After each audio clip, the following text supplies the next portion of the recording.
देखो, सबसे पहली बात हमारी कमजोरी क्या है? हम परेशान हो जाते हैं। संसार में देखो तो परेशान, परमार्थ की तरफ देखो तो हम परेशान हो, ये हमारा आदत स्वभाव बन गया परेशान होना। थोड़ा सा धैर्यवान बनो, गंभीर बनो। कोई भारी से भारी विपत्ति में परेशानी स्वीकार करके विपत्ति से थोड़ी निकला जाता। सुलझो, ठीक है, विपत्ति आई, समस्या आई, इसका समाधान होगा। ऐसा थोड़ी कि हमें नष्ट कर देगी। अगर अभी हमारी बड़ी हानि हो जाती है, हम कल इससे बड़ा लाभ प्राप्त कर सकते हैं। हमको एकदम बिल्कुल गंभीर रहना है, इतने कमजोर नहीं बन जाना। अब वो गए तो क्या होगा, अब वो वस्तु गई तो क्या, पद गया तो क्या होगा। प्रयास किया था, ये पद मिला था, इससे बड़ा पद प्राप्त करूंगा, मैं इससे बड़ा महान बनूंगा। ठीक है, एक बार गिर गया, गलती हो गई, दंड भोगूंगा, फिर इससे ज्यादा संयम में रहूंगा। बिल्कुल, मतलब एकदम फ्रेश दिमाग रखना चाहिए।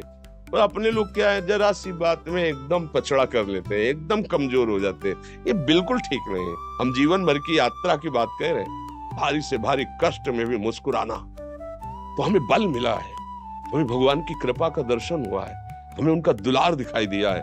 अगर ऐसे तो भाग जाते हैं, फिर परमार्थ में थोड़ी चलना होता है। आज जो आप सुन करके लाभ लेने की चेष्टा कर रहे हो ना, ये केवल प्रवचन नहीं है, ये जीवन है। अगर ये जिए ना होते ना तो ये इसका प्रभाव नहीं पड़ता, फिर वाणी का प्रभाव नहीं पड़ता। हम इसीलिए कहते हैं, जैसे आप लोग एकदम परेशान हो जाते हैं तो बोलो, क्या हमसे ज्यादा परेशानी होगी? दोनों किडनी खराब, दवाई लाने के लिए पैसे नहीं, पानी रखा है हम उठ के पी नहीं सकते, भीषण शरीर में कष्ट, भीषण बुखार, क्योंकि किडनी फेल, जरा में बुखार, खाने को क्या, रोटी मांग के लाओ। अगर वहां सब्जी मिलती तो लाल मिर्च ऐसी पड़ के मिलती थी कि पा नहीं सकते थे। आप सोचो, पानी लाना है तो मुझे लाना है, पीना है तो मुझे पीना है। अगर मैं हारता तो कहां पहुंच जाता, क्या स्थिति होती? नहीं, मरना है, पर कदम पीछे। कोई दिन ऐसा नहीं जिस दिन सेवा ना की हो, जिस दिन सेवा ना गए हो। गुरु जी की सेवा में जाना है, पहले अपने को स्वस्थ साबित करना है, नहीं वो सेवा नहीं लेंगे। तुम बीमार हो, तुम कष्ट में, वैसे उनकी दृष्टि बड़ी शांत है, उनकी सेवा की, आके लेट गए। फिर हिम्मत की, अपनी श्री जी की सेवा की, मधुकरी नहीं गए, 3-3, 4-4 दिन भोजन नहीं गए, पर सेवा नहीं छोड़ा, दिनचर्या नहीं छोड़ी।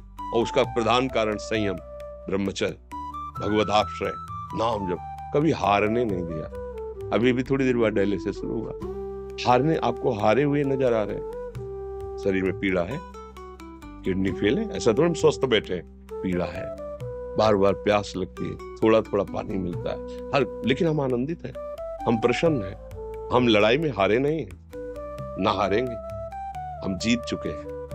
हम अपने मालिक के भरोसे में अपना सब बात, तो वो ये हम अपनी बड़ाई नहीं बता रहे, हम आपको बता रहे समस्या। सोचो, तुम्हारे पास तो माँ है, भाई है, बहन है, परिवार है, कोई ना कोई तो है ना। मेरा किसी ने कभी जीवन में ध्यान भी नहीं दिया। क्यों?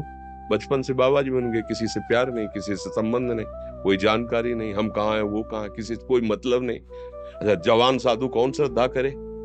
कभी गांव जाने की हिम्मत नहीं पड़ती कि रोटी मांग ले, पता नहीं लोग क्या सोचेंगे, क्या भावना कर ले। हम दरवाजे पे खड़े हैं, क्या कैसी भाव, जो हमारे सामने आकाश वृत्ति से आया यौवन अवस्था में, वही पाया, अन्यथा भूखे रह गए। जब हम हर समय अपने को विवेक के द्वारा सावधान रखे तो हम कभी निराश नहीं हुए, कभी उदास नहीं हुए, कभी ऐसा नहीं लगा कि यार हम दुखी, कभी नहीं लगा। उसी का फल है कि उस सुख का संकेत मिल गया जहां दुख की निशानी भी नहीं है, वही उसी के बच्चे हो। हम सब उसी धातु से बने हुए हैं। हम इतना क्यों परेशान हो जाते हैं? हम ये देखते हैं, अपने लोग थोड़ी बात बिगड़ गई परेशान, नहीं बिगड़ी तो बिगड़ जाने की संभावना में परेशान है।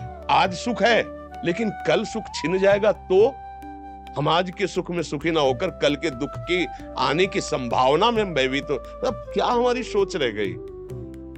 हमको इतना बलवान बनना है कि सुख और दुख दोनों हमको छू न सके। भारी से भारी सुख की व्यवस्था है तो अहंकार गए, हर्षित होकर किसी का अपमान न करे कि हम धनी, हम पदाधिकारी, अमुक। भारी से भारी दुख आया तो हमें किसी के सहयोग की जरूरत नहीं, हम फिर अपने कदम बढ़ाएंगे, हम फिर जुड़ी हुई अपनी भावनाओं को सजाएंगे। मस्त जीवन, एकदम तुम अविनाशी के बच्चे हो। शेर का बच्चा भेड़ों के बीच में फंसकर म्यों म्यों बोल रहा है, बस अगर दहाड़ना सीख जाए तो कोई भी उसे परास्त नहीं कर सकता। ऐसे भगवद अंश, तू प्रपंच में फंसकर अपने को इतना दीन क्यों देख रहा है? तू ऐसा है कि भगवान के दिव्यास्त्र में भी ताकत नहीं तेरे को मार सके।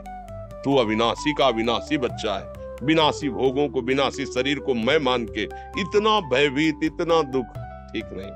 ये सबके लिए, केवल एक के लिए नहीं। आप समझो, आप लोग सोचते हैं हम गृहस्थ होकर भला ऐसी स्थिति कैसे। जनक जी सुखदेव जी के गुरु हैं और राजा हैं, महल है, रानियां हैं, नौकर है, चाकर।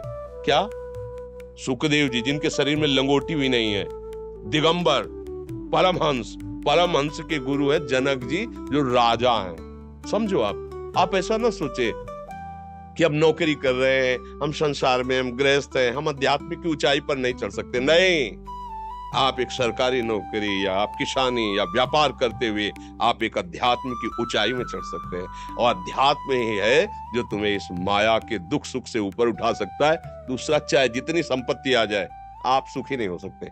सब देख लो, आंख खोल के देख लो, अध्यात्म ही है जो तुम्हें सार कष्ट सहकर मुस्कुराकर जीने का रास्ता बता देगा कि आप आनंदित हो जाओगे। कुछ नहीं बिगड़ा, अध्यात्म है तो कुछ नहीं बिगड़ा, अध्यात्म नहीं है तो कुछ नहीं बना।